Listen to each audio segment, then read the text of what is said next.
안녕하세요. 여러분의 부의 여정을 함께하는 부자로그입니다. 요즘 시장 참 이상하죠? 다들 지갑은 닫는데 왜 자산 가격만은 계속 오를까요? 혹시 이런 고민 한 번이라도 해보셨나요? 오늘 그 기묘한 시장의 비밀을 한번 파헤쳐 보겠습니다. 자, 2025년 지금 우리 투자자분들 정말 이상한 상황에 딱 놓여 있죠? 경기는 분명 안 좋다고 하고 주변에서도 다들 지갑을 닫는 분위기인데 희한하게 주식이나 부동산 같은 자산 가격만 계속 올라가요. 도대체 왜 이런 일이 벌어지는 걸까요? 오늘 이 기묘한 역설, 그 속을 한번 제대로 들여다 보겠습니다. 네, 오늘 우리가 함께 따라가 볼 순서인데요. 2025년의 역설에서 시작해서 실패라는 엔진을 거쳐 돈의 흐름을 추적하고 마지막으로 우리를 위한 생존법과 경고까지. 이 흐름을 따라가다 보면 지금 시장에 대한 명확한 그림이 그려지실 겁니다. 자, 그럼 바로 시작해 볼까요? 첫 번째 이야기, 2025년의 역설입니다. 지금 시장을 보면요, 마치 연료는 텅 비었는데 연기만 뿜으면서 달리는 자동차 같아요. 뭔가 이상하잖아요. 시중에 돈이 이렇게나 넘쳐나는데 전 세계 중앙은행들이 또다시 금리를 내릴 준비를 하고 있다는 겁니다. 이게 그냥 미국 연준만의 얘기가 아니에요. 여기 보시는 것처럼 중국은 이미 금리를 내리고 있고 심지어 중앙은행이 직접 돈을 찍어 자산을 사는 이른바 양적 완화 카드까지 만지작거리고 있습니다. 유럽도 상황은 마찬가지고요. 이건 뭐 전 세계가 약속이라도 한 듯 동풀기 버튼을 다시 누리고 있는 형국이죠. 그럼 여기서 당연히 이런 질문이 나오겠죠. 아니 도대체 왜 지금 이 시점에 다들 다시 돈을 풀려고 하는 걸까요? 아마 많은 분들이 이제 물가가 좀 잡혔으니까 그러는 거겠지라고 생각하실 수도 있어요. 물론 그것도 맞는 말이지만 사실 진짜 이유는 따로 있습니다. 훨씬 더 깊고 어쩌면 좀 충격적인 이유가 숨어 있죠. 그 진짜 이유, 그 본질은 딱 한 단어로 설명이 가능합니다. 굉장히 강력하면서도 또 굉장히 역설적인 단어입니다. 네, 바로 실패입니다. KB은행의 유신익 수석 이코노미스트가 지금 이 모든 상황의 핵심 키워드로 지목한 단어죠. 아니, 실패라는요, 이게 대체 무슨 뜻일까요? 여기서 말하는 실패는요, 이런 개념입니다. 정부가 있잖아요. 소비가 죽고 투자가 안 되는 이런 근본적인 경제 문제를 예전 방식으로는 더 이상 해결할 수가 없게 된 거예요. 정책이 안 먹히는 거죠. 그럼 정부가 쓸 수 있는 카드가 뭐가 남았을까요?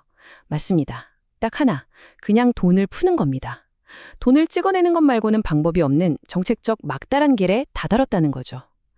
바로 이 정책의 실패가 아주 아이러니하게도 시장에 돈의 홍수를 만들어내는 거대한 엔진 역할을 하고 있다는 겁니다. 이 비유가 지금 상황을 정말 기가 막히게 보여줍니다. 과거 제닛 옐런 연준 의장이 했던 말이기도 한데요. 경제가 자생적으로 회복하는 게 아니라 마치 영원히 유동성이라는 링거에 의존해야만 하는 중환자 신세가 됐다는 거죠. 문제가 생길 때마다 더 강한 링거, 즉 더 많은 돈을 쏟아붓는 것 외에는 다른 처방이 없어진 겁니다.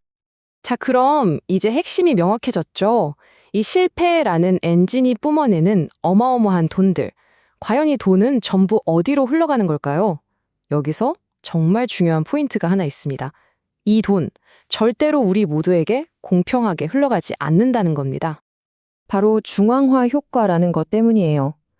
새로 풀린 돈은요, 경제 전반으로 쫙 퍼지는 게 아니라 마치 자석처럼 특정 자산에만 가서 딱 달라붙습니다. 예를 들면 마이크로소프트, 엔비디아 같은 M7으로 불리는 핵심 기술주, 혹은 뉴욕이나 런던 같은 핵심 도시의 부동산, 그리고 금이나 비트코인 같은 대체 자산으로만 돈이 미친 듯이 쏠리는 거죠. 결국 어떻게 되겠어요? 좋은 자산은 더 비싸지고 그렇지 않은 자산과의 격차는 상상 이상으로 벌어지는 극심한 양극화가 나타나는 겁니다. 이렇게 자산 시장은 뜨겁게 달아오르는데 정작 우리 일상의 경제, 그러니까 실물 경제에서는 아주 기묘한 줄다리기가 벌어지고 있어요. 바로 정부와 우리 소비자들 간에 보이지 않는 힘겨루기입니다. 이 표가 그 갈등의 핵심을 딱 보여주죠. 정부는 어떻게든 돈을 풀어서 우리 보고 제발 돈 좀 쓰세요 하고 등을 떠미는데 이제 소비자들은 예전처럼 순순히 따라주지 않아요. 훨씬 더 영리해졌거든요.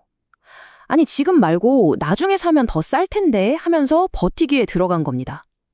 사실상 정부의 정책이 소비자들에게 먹히지 않고 있는 거죠. 왜 그럴까요? 이유는 아주 간단합니다. 우리 모두 경험으로 알고 있잖아요. 존버는 승리한다. 기다리면 싸진다. 이걸 이미 학습해버린 거예요. 지금 당장 비싼 돈 주고 신형 픽업 트럭을 살 이유가 없는 거죠. 한 1년만 기다리면 중고시장에 훨씬 싼 값에 나올 게 뻔한데요. 그리고 이런 소비자들의 버티기는 실제 데이터로도 그대로 나타납니다. 이 차트 한번 보세요. 풀린 돈이 흘러들어간 월세나 병원비 같은 서비스 물가는 계속 오르죠. 그런데 소비자들이 구매를 미루고 있는 자동차나 가전제품 같은 상품 물가는 거의 제자리걸음이에요. 이게 바로 지금 우리가 마주한 경제의 두 얼굴인 겁니다. 자, 좋습니다. 그럼 이 복잡하고 기묘한 상황 속에서 우리 투자자들은 도대체 어떻게 해야 할까요? 어떻게 살아남아야 할까요? 지금부터가 진짜 중요합니다. 그 생존 전략을 말씀드릴게요. 가장 먼저 우리가 인정해야 할 게 있습니다. 바로 게임의 규칙이 완전히 바뀌었다는 사실이에요. 예전처럼 숨겨진 저평가 우량주를 찾는 그런 가치 게임의 시대가 아닙니다. 지금은 돈의 홍수 속에서 어떤 자산이 그 돈을 가장 잘 빨아들이는지 그걸 맞추는 수익률 게임의 시대입니다. 핵심은 딱 하나, 돈이 어디로 흐르는가, 그 흐름을 따라가는 겁니다. 그래서 우리에게 필요한 생존 전략은 크게 세 가지 단계로 나눌 수 있습니다. 첫째, 돈이 쏠리는 그 핵심 자산이 뭔지 정확히 파악해야 합니다. 둘째, 나만 뒤처지면 어떡하지? 하는 포모, 즉 조급함에 시달릴 필요가 전혀 없어요. 왜냐? 유동성이 워낙 풍부해서 전망 좋은 자산들은 결국 다 오르게 되어 있거든요. 그리고 마지막 세 번째, 진짜 큰 게임은 연준이 단순한 금리 인하를 넘어서서 돈을 더 찍어내겠습니다. 즉, 추가 양적 완화를 암시할 때 시작된다는 점을 반드시 기억하고 대비해야 합니다.